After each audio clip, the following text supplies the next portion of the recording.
Hello, everybody. This is Frankie Day from Frankie Day Models. Okay, guys, long time no here. At least about 4 or 5 days, I think. Well, sabbatical. It was more or less a working job. I had to do some extra work around on my job.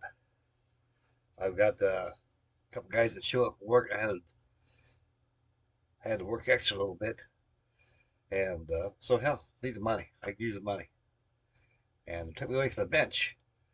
As uh, as to the Battleship Iowa, still going strong. I didn't made a video yet because I haven't been working on it yet. I'm gonna start working on it tomorrow and get a video for it for you for Sunday. So Sunday will be video number 7 on this. I have a lot done on the deck, and I'll return back to the build.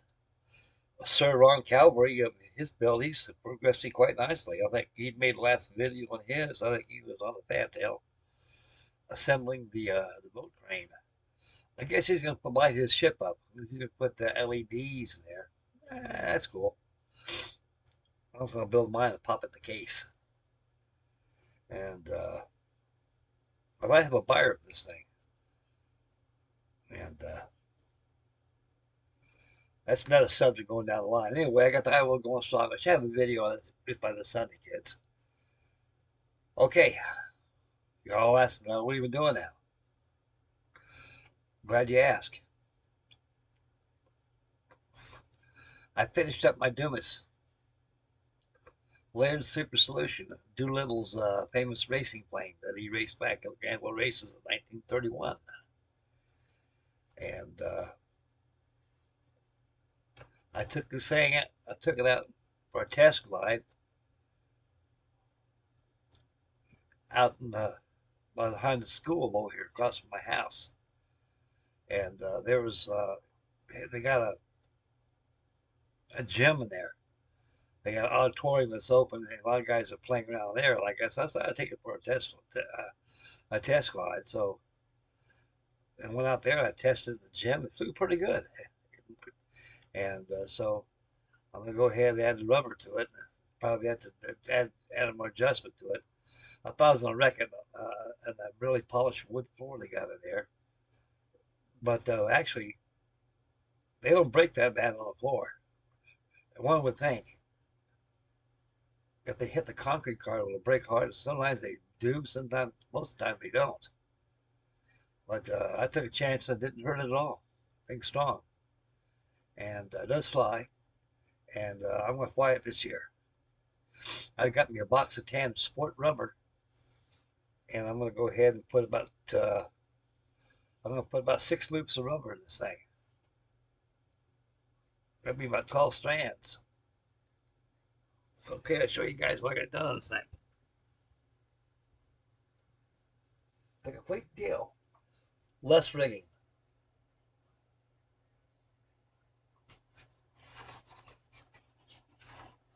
This is the Granville and Granville racings of the glamorous golden age of aviation of 1930-31, when we had all these racing planes, these big engines. Like this thing had a Wasp engine in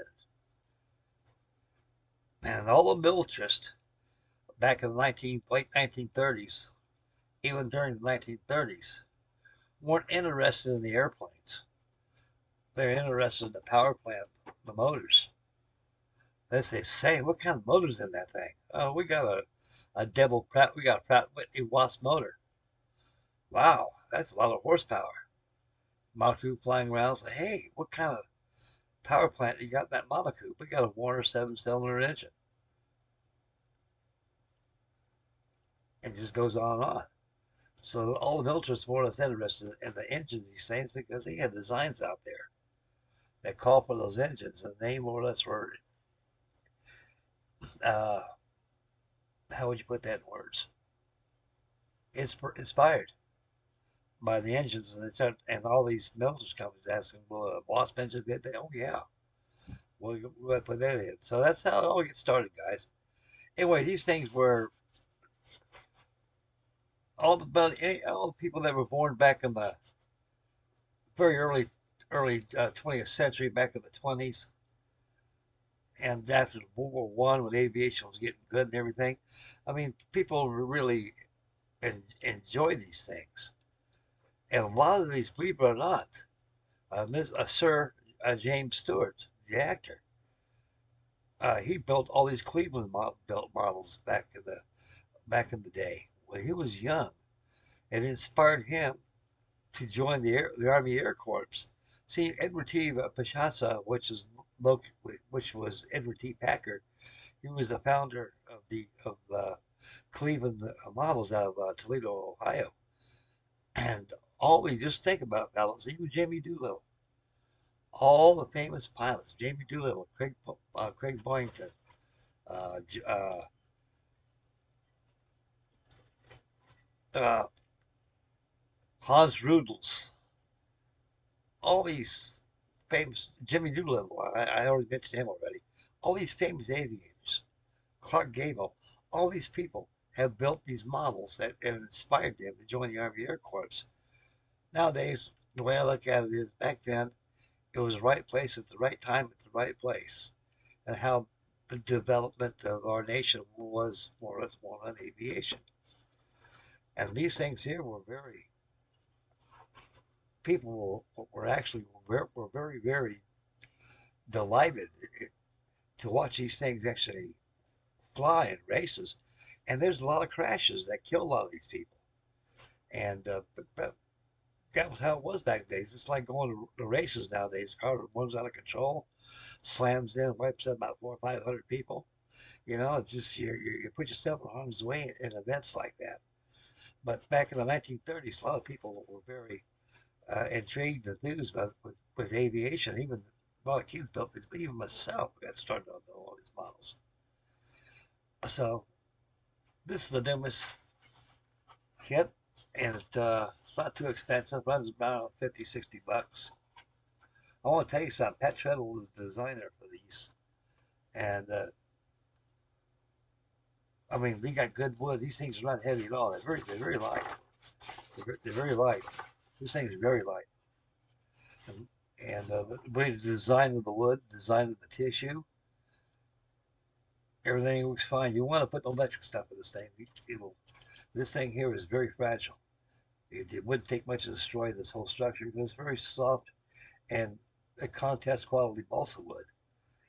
So using heavier woods, yeah, you go electric. But these here, I like design rubber power, so I don't want to supersede this design ability. So I completed this job right here. I was going to go ahead and rig it up, but I decided not to. I think your work's good.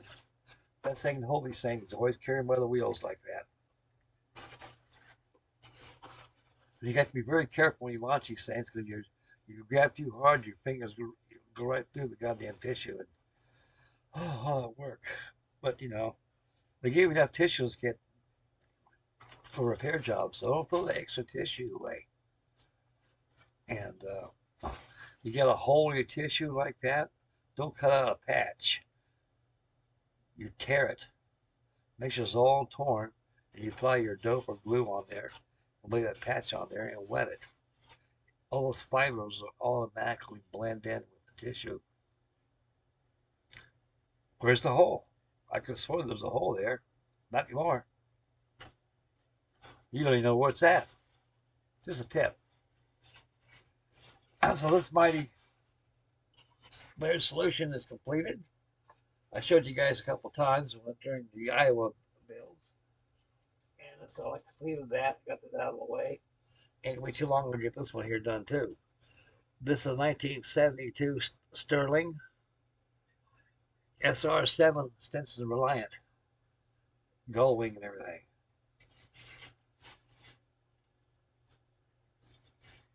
In the process of covering it right now. It's all done. Got the wings are all done, all been sanded down, ready to go. And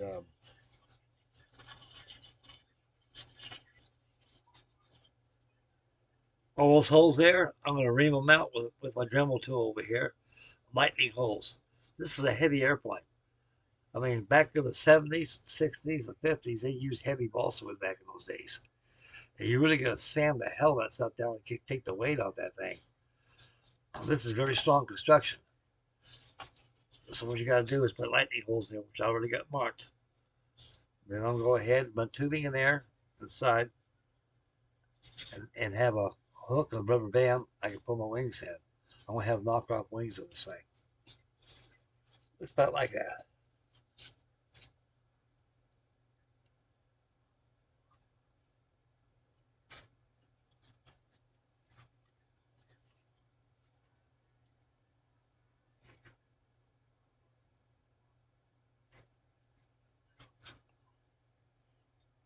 That's the wrong size. What am I doing? Jesus. Boy, you're losing it, Frankie. Yeah, like that. You'll plug in. I got the rudder over here. Got to cut this first.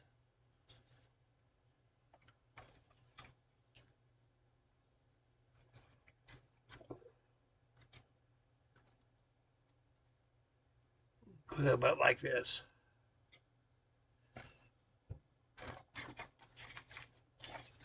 So I got that shaking too.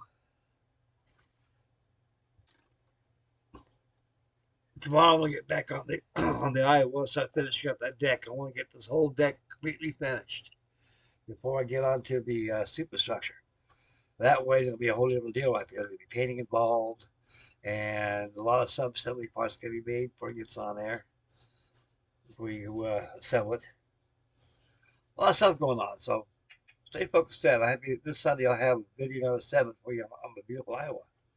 Why should I love that battleship? She's big, man. This thing is badass big, man. If my father was alive and see all that in the house, he says, "Jesus, what the hell is in there?" That's the USS Iowa.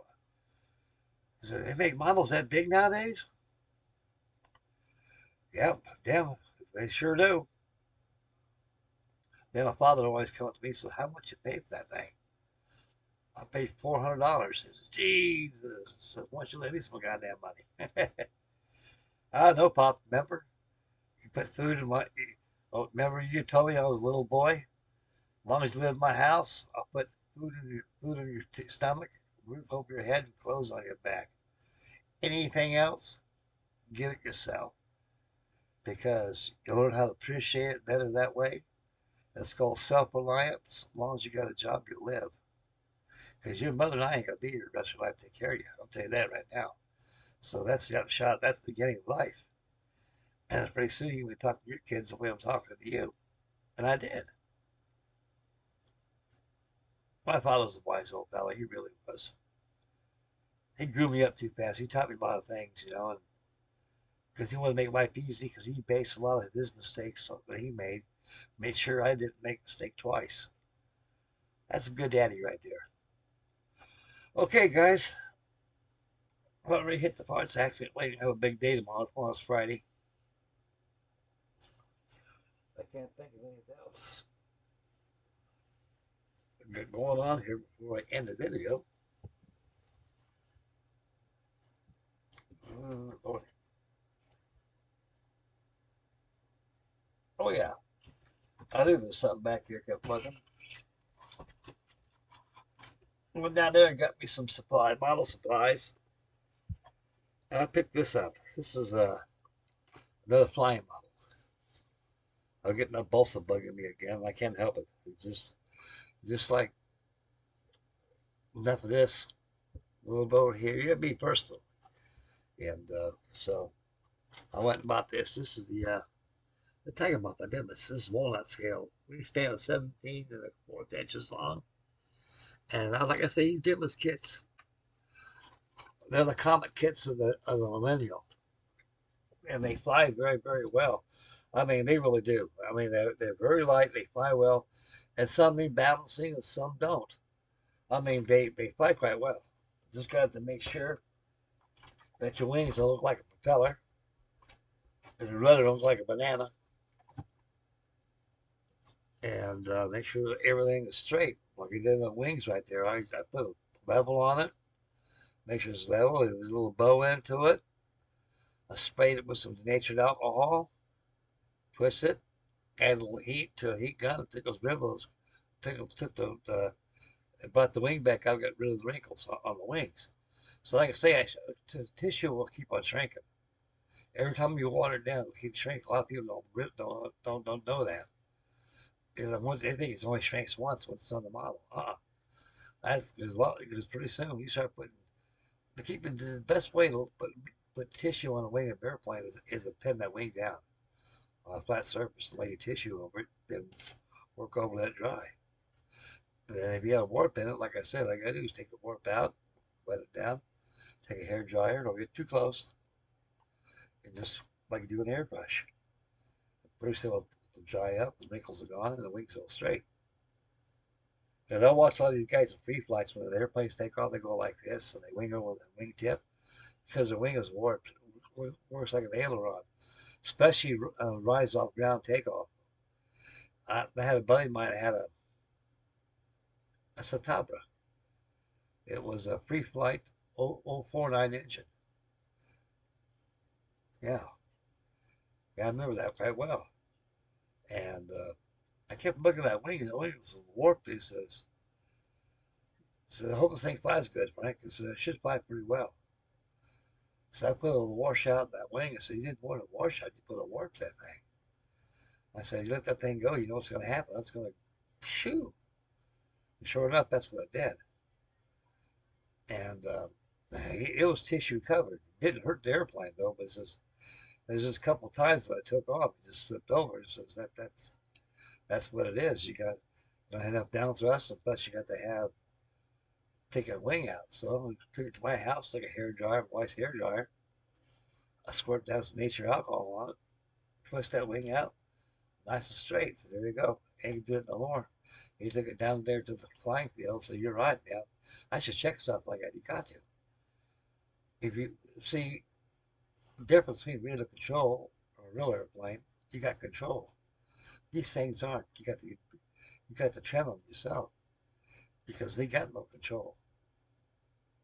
Okay, I'm out of here, guys. I'm starting to lose control here.